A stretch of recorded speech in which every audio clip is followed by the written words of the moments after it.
Buona tarde, culés. ¿Cómo estás? Come, let's talk about the biggest game of them all, El Clásico. मेरे L Clasico के बारे में बात करने से पहले वीडियो को लाइक कर दो, कमेंट कर दो जो भी आपको लगता है इस गेम के बारे में। चैनल को सब्सक्राइब करना भी मत भूलना। आज का लाइक टारगेट रखते हैं 200 लाइक्स और वीडियो के एंड में मैं आपको दूंगा word of the day Spanish में, तो एंड तक ज़रूर देखना और मेरे को इंस्टाग्राम पे भी फॉलो कर लो। अगर आप एक फुटबॉल फैन हो तो आपको एल क्लासिको के बारे में बताने की मेरे को कोई ज़रूरत नहीं है। It is the biggest rivalry in club football.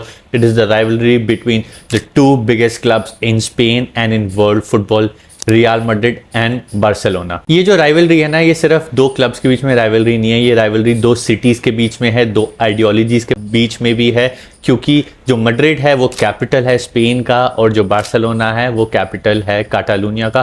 काटालूनिया is a region in Spain जो अपने आप को एक अलग पार्ट मानता है स्पेन से, तो इस वजह से भी उनकी एक अपनी लैंग्वेज भी है और ये सारी चीज़ें पूरी मिक्स होके ये राइवलरी को और फियर्स बना देती है। Because Madrid and Barcelona, both of them want those bragging rights. Recent history के बारे में बात करें तो Madrid has had the upper hand in El Clasicos. वो ज़्यादा गेम्स और ज़्यादा इंपॉर्टेंट मैचेस जीते हैं compare to Barcelona in El Clasico. पिछले एल क्लासिको के बारे में हम बात करें तो दोनों मैड्रिड जीत गई थी। बार्सिलोना अपना फर्स्ट क्लासिको जीत रही थी जहां जूड बेलिंगम ने एक बैंगर मारा, उसके बाद एकदम एंड में विनर मारा। जो बर्नेबाउ में हमारा एल क्लासिको हुआ वहाँ पे गोस्ट गोल हुआ लमीन यमाल का, स्कोर 2-2 था जो 3-2 हो सकता था, बट दूसरे एंड पे बेलिंगम ने स्कोर कर दिया। But season got over, now it does not matter. एक फ्रेश सीजन है, we are playing under Hansi Flick and we are playing beautiful amazing football. तो मैं हूँ बहुत ज़्यादा ऑप्टिमिस्टिक इस एल क्लासिको के बारे में, और मैं ऑप्टिमिस्टिक इसलिए हूँ क्योंकि हम अच्छा खेल रहे हैं, दैट इज़ ऑब्वियस। बट बहुत बहुत टाइम बाद this time it is advantage Barcelona. Now what do I mean by advantage Barcelona? अगर हम अभी रिसेंट पास्ट में देखें तो जब भी हम एल क्लासिको खेलने गए हैं वी आर सेकेंड और थर्ड ऑन द टेबल, हमेशा रियल हमसे ऊपर होती है। तो हम ना गेम चेस कर रहे होते कि हमको ये मैच जीतना है ताकि हम वो गैप कम कर दे या हम रियल मैड्रिड से ऊपर चले जाएं। बट पहली बार अभी रिसेंट हिस्ट्री में ऐसा हुआ है कि हम लीड लेके जा रहे हैं 3 पॉइंट की और रियल मैड्रिड को ये गेम चेस करनी होगी कि अगर वो नहीं जीते तो जो हमारा गैप है वो 3 पॉइंट का ही रहेगा अगर गेम ड्रॉ हो जाती है। अगर बार्सिलोना जीत जाती है तो ये गैप 6 पॉइंट्स का हो जाएगा। तो मैड्रिड को जीतना है ताकि वो गैप क्लोज कर दे और वो फर्स्ट ऑन द टेबल हो जाए। सो बहुत टाइम बाद it is advantage Barcelona. As I already said 6 pointer game है, टॉप ऑफ द टेबल और सेकंड ऑफ द टेबल के बीच में मैच है। अभी हमने अक्टूबर का कैलेंडर देखा था बार्सिलोना का, सेविया को हमने बहुत अच्छा रहा। बायर्न म्यूनिक गेम में तो we put out a statement that we can beat anybody, but El Clasico में होने को कुछ भी हो जाता है। आपका कुछ भी फॉर्म हो, कोई भी टीम जीत जाती है, क्योंकि जब वो विसिल बजती है ना, नोबडी केयर्स आप कौन टेबल पे कहाँ पे हो, आप चैंपियंस लीग विनर्स हो या नहीं हो, कुछ भी हो जाता है। Because there is so much pressure, there is so much excitement, there is so much happening on the field at that moment कि आप बस चाहते हो कि हम वो मैच जीते और हम दिखाएं that we are better than the other club. तो अब रियल मैड्रिड के बारे में पहले बात करते हैं। उनका इस सीज़न क्या रहा है? उनका सीज़न इतना अच्छा स्टार्ट नहीं हुआ, स्पेशली ला लीगा में। उन्होंने अपना पहला मैच ड्रॉ किया, फिर उन्होंने अपनी एक और गेम ड्रॉ किया। एथलेटिको के साथ भी उनका एक गेम ड्रॉ हुआ। 3 मैच उन्होंने ड्रॉ करे and they got Kylian Mbappe and Kylian Mbappe is not firing full cylinders till now. फिर चैंपियंस लीग में भी उनकी गेम थी अगेंस्ट लिल जो वो 1-0 हार गए। एंड उसके बाद जो हमारा पिछला गेम हमने देखा अगेंस्ट डॉर्टमुंड, फर्स्ट हाफ में वो हार रहे थे 2-0, सबको लगा यहाँ से तो फिर से अब रियल मैड्रिड हार जाएगी और एल क्लासिको में जाते time it will be disadvantage for Real Madrid. But second half में they had other plans. Why? Because Bernabeu में खेल रहे हैं, the roof is close, Vini Junior is there and their mentality, their DNA is they will try till the last whistle, और वही हुआ। जैसे ही second half शुरू हुआ रूडिगर ने गोल मारा and then it was the Vini Junior show and they showed why are the best team in Europe.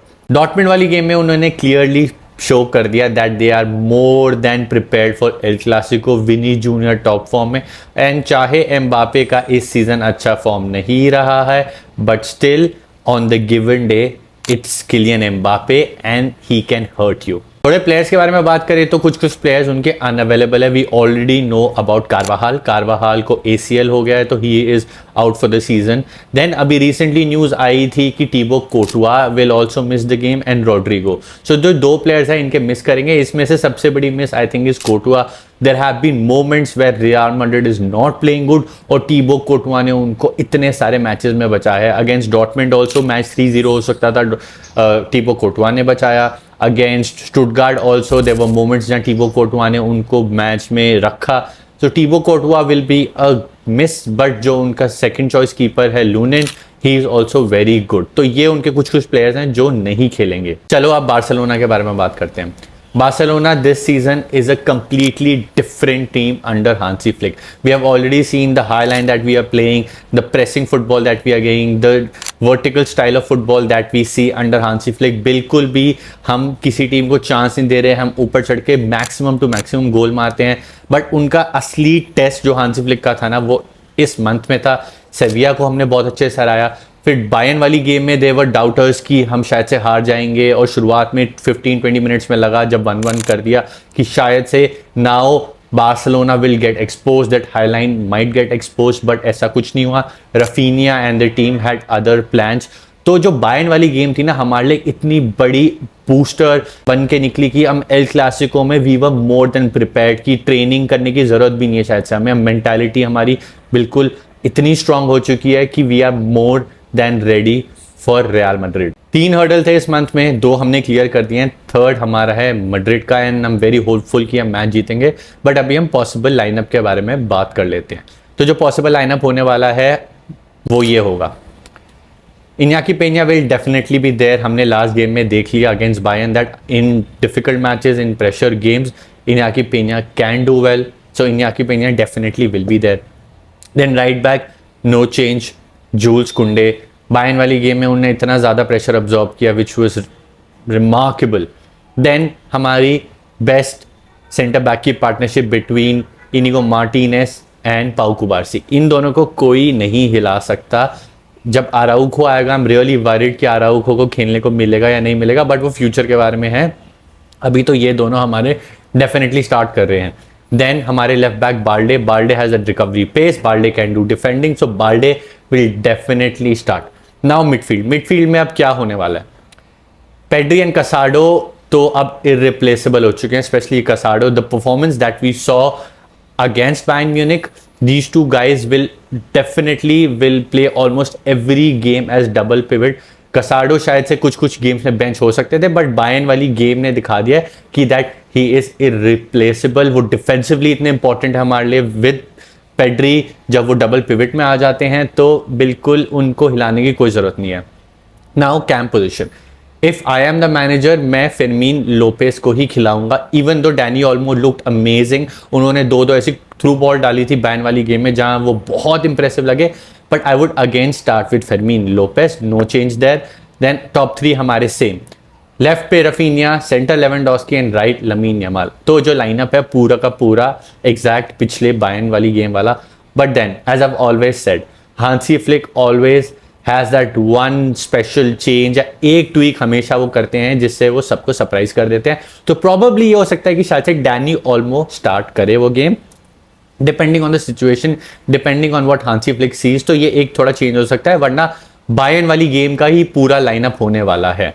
दोनों ही teams है जो बहुत ज़्यादा टॉप फॉर्म में आ रही है। दोनों ने अपने चैंपियंस लीग में मैचेस जीते और बहुत कन्विंसिंगली जीते। रियल मैड्रिड तो अपनी ओल्ड रियल मैड्रिड की तरह कमिंग बैक फ्रॉम 2 गोल्स और 1 गोल के अपने डेफिसिट से आके, वो उनको पता नहीं क्या होता है जब वो हार रहे होते हैं ना, उनके अंदर अलग ही, स्पेशली बर्नबाउ में अलग ही एक जोश आ जाता है और वो लिटरली टीम्स को they blow them away. But again having said that, Barcelona ने बर्नबाउ को अपने ट्रेनिंग ग्राउंड बनाया हुआ है। हिस्टोरिकली हमने उनको 6-2 हराया हुआ है, 4-0 हराया हुआ है, बहुत सारे टाइम्स हमने उनको बर्नबाउ में अच्छे गेम्स हराए हैं। We all remember that 3-2 game जहाँ मेसी ने एकदम एंड में गोल मारा था। So Bernabeu has never been a challenge for us, we have always enjoyed playing in Santiago Bernabeu. तो जो एडवांटेज है I think is with Barcelona because we played a tougher opponent in the form of Bayern और हमारा confidence उनसे थोड़ा high है। And जैसे मैंने पहले बोला, we are not chasing the game. It is Real Madrid that has to chase the game because if they want to win La Liga, they have to win this game. मेरा prediction match का होगा I think 3-1 for Barcelona, but अगर draw भी हो जाता है that will not hurt us because 1-1 again हम top of the table रहेंगे, 3 पॉइंट का हमारा वही गैप रहने वाला है जो अभी रियल मैड्रिड और बार्सिलोना के बीच में है। तो इसलिए मैं थोड़ा कॉन्फिडेंट हूँ, कंफर्टेबल हूँ कि हम ये गेम आराम से सी ऑफ कर सकते हैं और उसके बाद हमारी गेम अगेंस्ट एस्पानियोल है उस पर फोकस कर सकते हैं। But as a Barcelona fan, for those bragging rights, I want a 3-1 victory. Goal by Fermin, goal by Leva and goal by Yamal is my prediction. I'm just putting it out there. होने को कुछ भी हो सकता है, होने को आप शायद से एक 1-0 की विक्ट्री भी दे सकते हो, शायद से अगेन 5 से लोना को भी देख सकते हो। सो लेट्स सी क्या होता है। So guys, this was my preview of real Madrid versus Barcelona. Video अच्छी लगी तो लाइक करो, कमेंट करो जो भी आपको लगता है, अपनी प्रेडिक्शंस मेरे को बताओ, चैनल को सब्सक्राइब करना भी मत भूलना। हर बार की तरह मैं आपको देता हूँ वर्ड ऑफ द डे। आज का वर्ड ऑफ द डे है Masia. La Masia we all know is our academy, but उसका एक मतलब होता है। ला मासिया का मतलब स्पेनिश और कैटलान में होता है द फार्म हाउस। अगर आप ओल्ड ला मासिया की बिल्डिंग देखो, it looks like a farm house, एक दूर दराज किसी खेत में घर, that is La Masia. Thank you guys, अगली वीडियो में मिलते हैं। आदियोस, विस्का बार्सा y Vizca Catalunya।